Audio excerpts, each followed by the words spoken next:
We're here at Jazz Live San Diego with Mundell Lowe. Welcome to Jazz Live San Diego, Mundell. Thank you, Vince. Thank you. Well, congratulations, first of all, on your recent birthday. 90 years old, I guess, at the end of April, huh? Yeah, April 21st. Well, congratulations, and you look like you're doing great, so that's good to see. Well, I gained a lot of weight from all of these birthday cakes that I keep getting. I was going to say, recently looking through the paper, it seems like every other week there was a new Mundell Lowe birthday celebration or a concert. You seem to be playing a lot, and has that been real enjoyable? Well, it's just about as much as I want to do. It's when you get to be 90 years old, your energy level drops a little bit, so you have to be cool, as the kids say. And you're still doing that, maintaining your cool through all of that. Got to do it. It's in my soul. Well, tell us a little bit about the band that you've brought here tonight to Jazz Live. I brought a bunch of the best guys I could find. Ron Eshtay, a wonderful guitarist. We're going to have two guitars, a keyboard, and drums. And of course, Bill Cunliffe, who is a demon on the keyboards, and my old friend, the great tapper, Jim Plank. And tell us a little bit about your history with these musicians. These aren't guys that you've just pulled together for this gig. Well, actually they are. We work together, you know, not all together at the same time, but with each other. And way back when I lived in New York, I did a couple of weekends with Jimmy Smith. And I got that sound of the Hammond B3 in my ears. And when this came up, I had heard Bill Cunliffe play, and I thought, what a good idea. So we put the two guitars together with him, and I don't need a bass player. He's wonderful with what he does with his left hand. And of course, Jim Plank's going to hold the whole thing together. So tell us a little bit then more about this sound, this organ-based sound, and why it attracted you so much. Well, it's just the timbre of the sound of the Hammond B3. You know, it's so distinctive, and once you hear it, you know, you can't forget it. It's there. So I'm really looking forward to this tonight. And when you were originally hearing it with, you were saying Jimmy Smith, who was playing guitar with Jimmy at that time? Well, at the time, I think Kenny Burrell was playing with him, but when he couldn't make it, I came in for a couple of weekends and helped out, as they say. Yeah, it was fun. Well, what traits, you've had such a great long career in jazz, and I'm wondering, just in your own words, what traits in you have allowed you to kind of thrive all these years in music and in jazz? Well, not to be facetious, but I was born and raised on a farm down in Mississippi, and anything is better than that. So I started hanging out in New Orleans, and I heard the guys playing jazz, and I thought, wait a minute, that's better than, for me, better than country music. So I started hanging out with these guys and playing with them, and one thing led to another. Next thing I knew, I was in New York working with the big boys. So it's been fun. That time in New York, that was right after the war, correct? Yes, I went to New York the beginning of 1946. And to join Ray McKinley's band. Ray was the guy that took over when Glenn Miller disappeared, of course. And when he got back to the States after the war, he organized a band with Eddie Sauter doing the writing for it. And that's the band I wound up in. It was a wonderful, exploratory, adventurous band. And the scene there in New York at that time was undergoing some changes too, with the swing era kind of on its down and bebop coming. What was that like for you? I spent a lot of time on 52nd Street listening to the incoming crowd, which was bebop, you know, Bird and Dizzy and some of the Wardell Gray, some of those guys, and it sounded very attractive. And so in the meantime, when I got to New York, first thing I did was get a good teacher. And I started studying ferociously orchestration, conducting, how you do that whole thing, and also listening to what was happening with music. And I didn't want to go the way some of the older guys said, we're in the swing thing. They said, you know, I don't like this bebop, it's swing for me.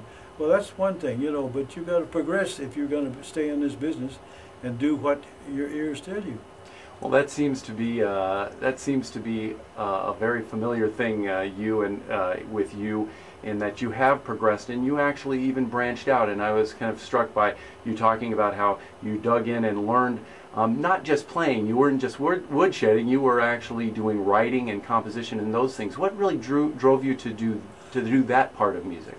Well, I had been at NBC on staff there and in the news and special events department, and they were doing specials like Castro's Year of Power,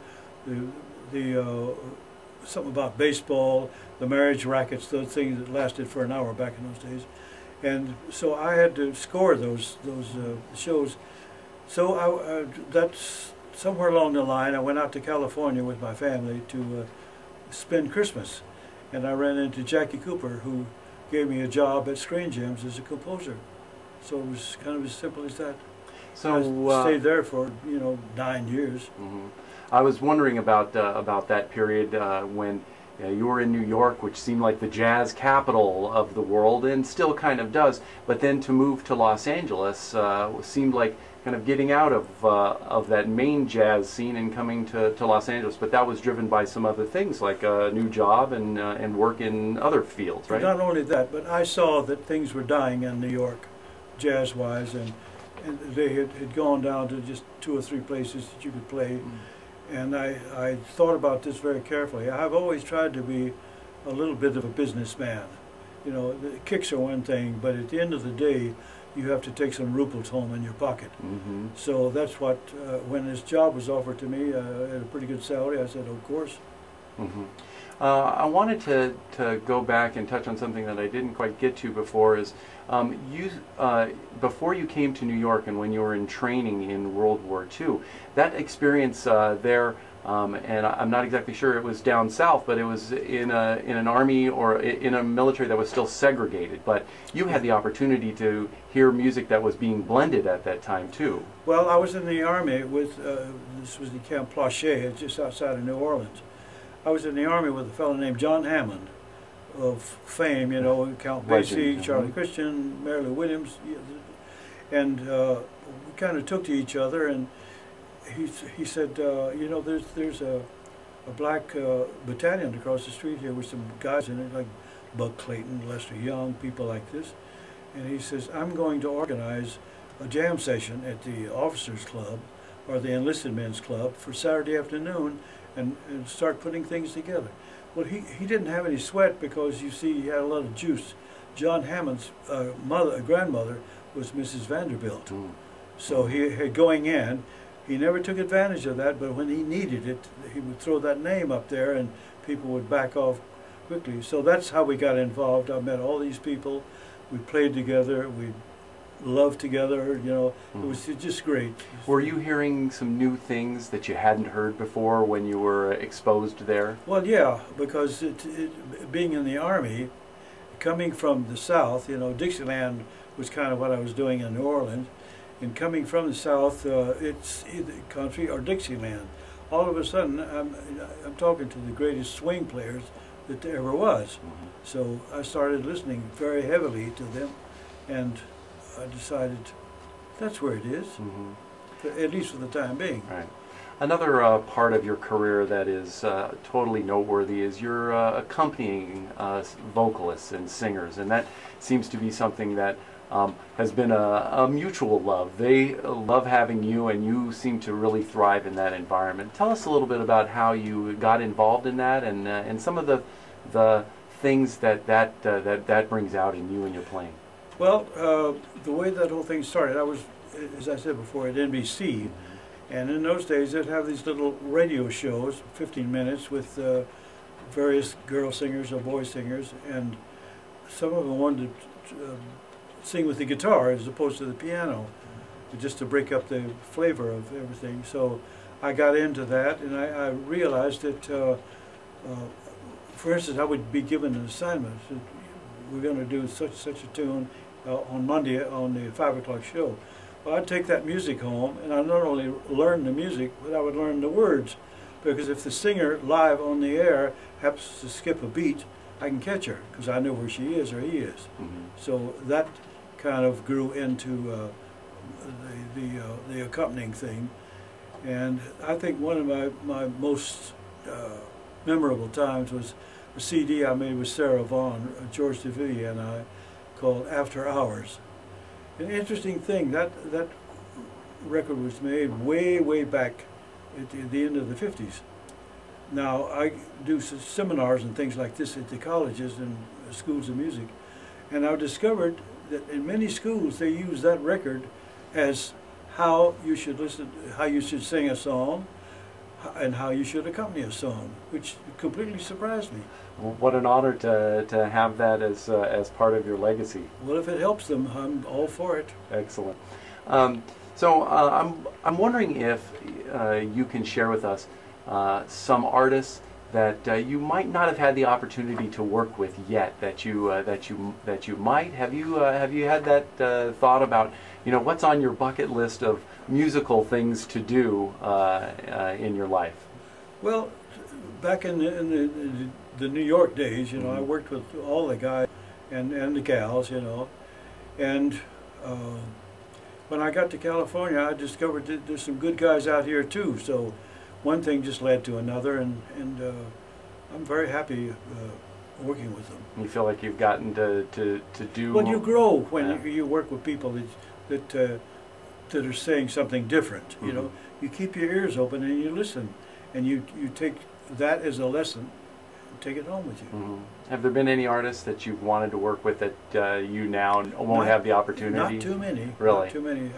Somewhere along the line, you know, I've been doing this now for 70 years, and it's so I've run across or recorded with or played with most everybody that I'm interested in anyway. Your last recorded work that we've seen under your own name was your 2007 disc, Haunted Heart. I'm wondering if you've got any other discs in you that you're going to be recording, or? Well, I've been thinking about that, and if I could get a company interested in doing something, of course. But I do not want to make another CD and let it lounge around on the shelf and gather dust. You know, it's wasted effort, is what it is. But I would love to do something. For instance, with the band I have tonight out there, I would love to do a CD with them. But you know, it's few and hard to find. There's a few episodes where you can do that. Yeah, the opportunities seem to be shifting too, and there's this whole new paradigm in music of self-funding your records and self-marketing and all of those kind of things. Well, now, Vince, you know, the only way you can really sell records, especially jazz, is to sell them off the bandstand. Right. Because the record company is not interested in jazz; they're interested in Michael Jackson or people who will sell a lot of records for them. So you have to be out there and playing a lot of dates then to sell a lot of records. It's called visibility. Visibility is all about that. Yep. So as you're now kind of past this mark of 90 and now moving on into this next decade, are there particular projects that you're thinking of working on, or that you've got in the hopper? At the moment, no. I have a problem with macular degeneration, which gives me a problem writing-wise. But I'm trying to figure that out now with special glasses or magnifying glasses or something that I might be able to get. But there's always hope. Right. Well, it is quite an honor to have you here, and to be celebrating your 90th birthday with you here too at Jazz Live. Thank you so much for being here at Jazz Live San Diego. Thank you, Vince.